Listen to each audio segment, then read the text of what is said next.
ภาพมากกะสืบต่อเวียกงานอีกพี่น้องเอ้ยค่ำมืดแล้วเด้กะเสร็จเรียบร้อยพี่น้องเทห้องหนึ่งห้องอาบบัดนี้ก็สิเทห้องท้ายพี่น้องเอ้ยบัดนี้ก็สิเทห้องท้ายแล้วก็สิได้เมื่อพี่น้องเอ้ยมักกะเพเขาก็หมดแล้วพี่น้องเอ้ยนี่เหลือแต่มักดิบพี่น้องอยู่หน้าเฮือนน้องก็เด้ยพี่น้องเอ้ยนี่ก็ส่วนกะเพเศรษฐกิจส่วนกะเพเริ่มสิหมดแล้วทางน้องก็เด้ยเพิ่นก็มื้อนี้บ่ได้ไปเก็บพี่น้องเพราะว่าเพิ่นว่าไปบ่ทันเขามันซวยก็เลยบ่ได้ไปก็เลยได้อยู่ซวยทางบ่าวสายบ่าวมิกมื้อนี้อ้าวพี่น้องหันหน้าหันตามาทางนี้ก็กราบสบายดีสวัสดีเด้อพี่น้องหมดสุขุทุกคนเพราะว่าสิเป็นฝั่งไทยหรือว่าฝั่งลาวที่เขามาติดตามชมช่องบ่าวสายก็ยินดีเข้าสู่ช่องบ่าวสายเด้อพี่น้องอ้าวบัดนี้ก็มาเบิ่งติดตามชมพี่น้องเอ้ยทางบ่าวมิกเพิ่นแล้วก็น้องก็เด้อพี่น้องช่วยกันมื้อนี้3คนบ่าวสายก็ผสมปูนแล้วแต่บ่ได้อัปเดตพี่น้องเอ้ยก็เลยบ่ได้ถ่ายไว้พี่น้อง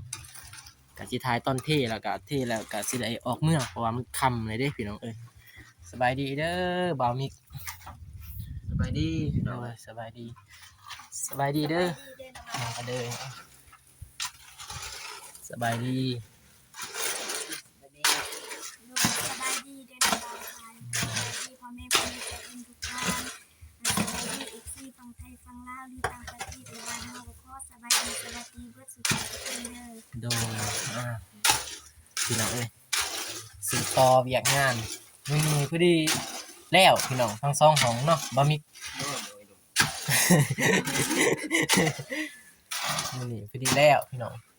ทั้งสองห้อง3คนพี่น้องมื้อนี้สืบต่อเวียกงานเฮาแล้วนี่ก็เพราะว่าให้มันแล้วไวๆพี่น้องเอ้ยก็แล้วไวก็พาไปทางอื่นอีกพี่น้องเพราะว่าอยู่นี่เป็นเดือนนี่เด้พี่น้องผลงานตอนเบาสายประดับเดทดอกพี่น้องเอ้ยเบามิกประดับเดทตอนเพิ่นโบกเบาสายบ่ได้อัปเดตให้พี่น้องเบิ่งแต่ว่าเบิ่งทั้งสองเบามิกเพิ่นพี่น้องเอ้ยเพิ่นอัปเดตพี่น้องเบาสายสิได้เทห้องนี้เด้อพี่น้องพี่น้องนี่แหละหมอนเทมาเทกันเลยพี่น้อง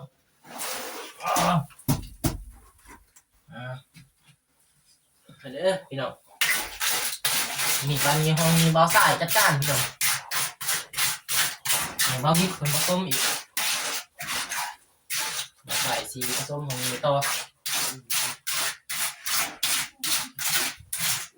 เรียนหนึ่งกับเบามิกเอ้ย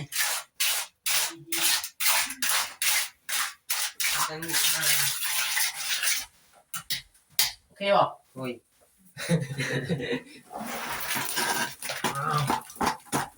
จะเป็นมืดแน่เด้อพี่น้องว่ามันค่ำอะไรเด้โอเคห้องนี้เราใส่กับบะหมี่กะเซเมื่อแล้วพี่น้องเอ้ยมืออื่นมาไม่มาใส่บ้านตู้มืออื่นบางที่สำเร็จพี่น้องมืออื่นเพราะว่าถ้าอายเบาลงมากครับแต่บางทีจะแล้วมืออื่น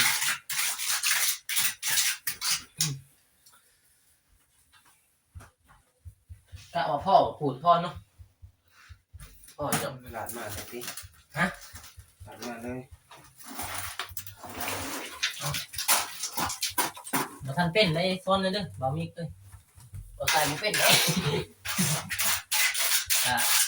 เปลี่ยนเอาพี่น้องเปลี่ยนไปเดี๋ยวเลย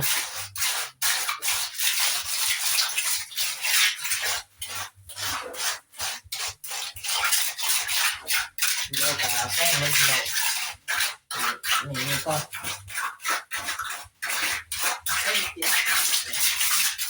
ฮะอ๋อ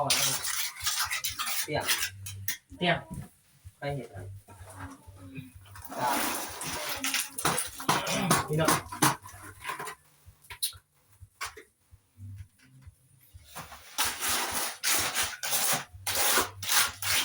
มือเนี่ยเด้อหนองฟองขำอะไรดิเป็นยังไง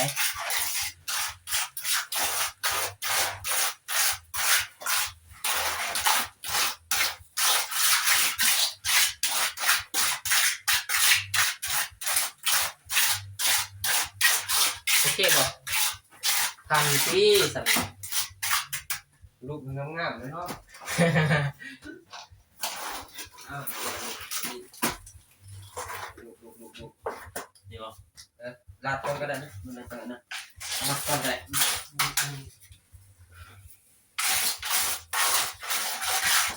มีเรื่องกะมาถือก็ต้องกับคอมเมนต์มาเรื่องพี่น้องเพราะว่า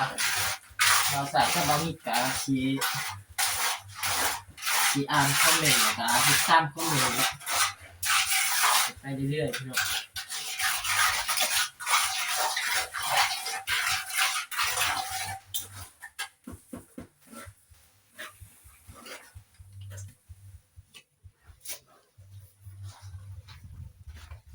โอ้ยอันนี้ยังตลอดได้อย่างนี้ ยันหลงเหรอ เพราะนะยันต่ำกันนี่ มันต่ำเนาะ มันหอมกันนี่แค่นี้ อยากต่ำแน่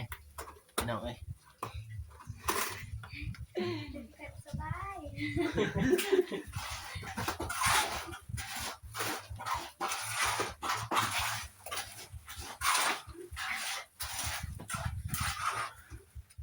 สู้ต่อไปพี่น้อง มันก็เลยสิเบื่อหน่าย มาคู่มือจนเบื่อวะมาตลอดเลยแล้วเห็นแล้วว้ายคือว่าอะไรอ่ะ แล้วนี่นะ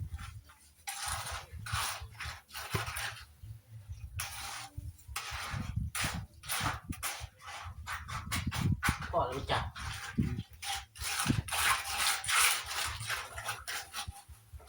เที่ยงลายจังไงมันล่มพี่น้องเอ้ยมันเรียบลายกันมันเป็นของอย่างลื่นมันยังเนาะเจ็บซ้ำแบบเห็นงานมันนึ่งเนาะ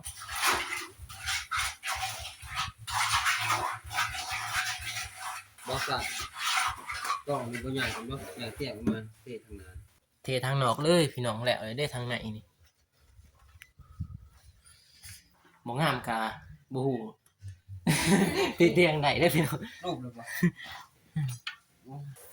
ไอ้เบามิกเป็นแป้งเบาสายบ่ได้เป็นช้างก็ได้พี่น้องเบามิกเป็นหูแน่เบาสายมือหนีมากสวยมือซื่อๆพี่น้องเบามิกคนแรกพี่น้องเอ้ยยันให้พี่น้องเดี๋ยวเททางนอกอีกเทแล้วก็สิได้กลับบ้านพี่น้องเอ้ยเพราะว่ามันคำมืดแล้วมื้ออื่นอีกมาคือต่อ เอาแต่พูดมันมี ฮะ แต่พูดมันมี เอาแต่ปูน หลานนะ พี่น้องเชื่อหรือเปล่ากันเปื้อนเทกันเปื้อนพี่น้อง เลย น้ำบามิกเนาะเทกันเปื้อนนอกวันนี้ไปดูงานนี้ก่อน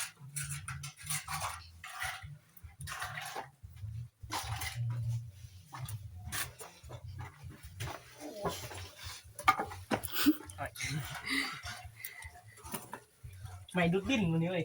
มิก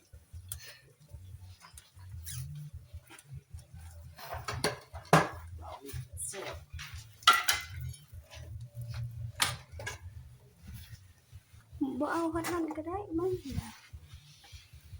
น่าก็ได้ ดูนะนี่ยาวเลย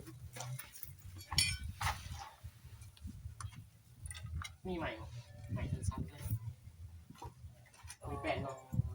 ยับปากสับ ตั้นมีไปที่เนาะ ดีละ โอเค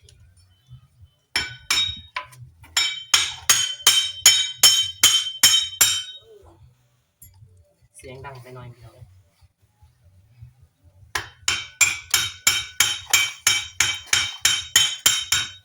โอเค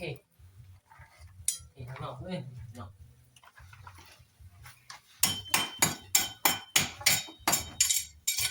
ได้หรอยังไม่หรอมาตัดเป็นสองอัน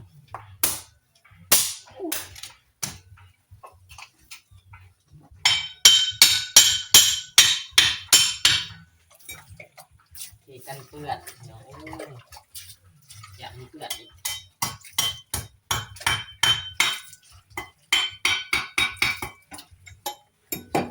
โอเคพี่น้อง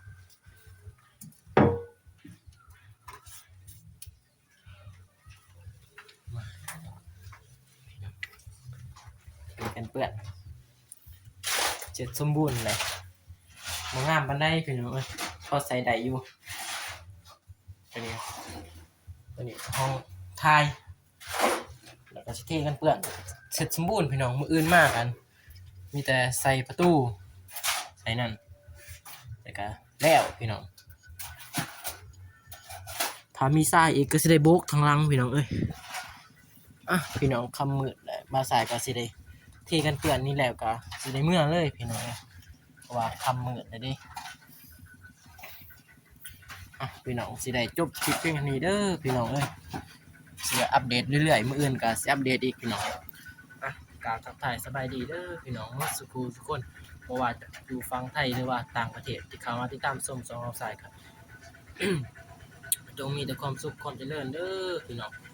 ปรารถนาสิ่งใดก็ขอให้ได้สิ่งนั้นให้ได้ทั้งดมปรารถนาความเจ็บอย่าสิได้ความไข้อย่าสิมีเด้อพี่น้องคลิปนี้บ่มีหยังหลายพี่น้องมีแต่อัปเดตเรื่อยๆไปพี่น้องขอจบเพียงเท่านี้เด้อพี่น้องพอกันใหม่คลิปหน้าคลิปนี้ขอกล่าวคำว่าสบายดีพี่น้อง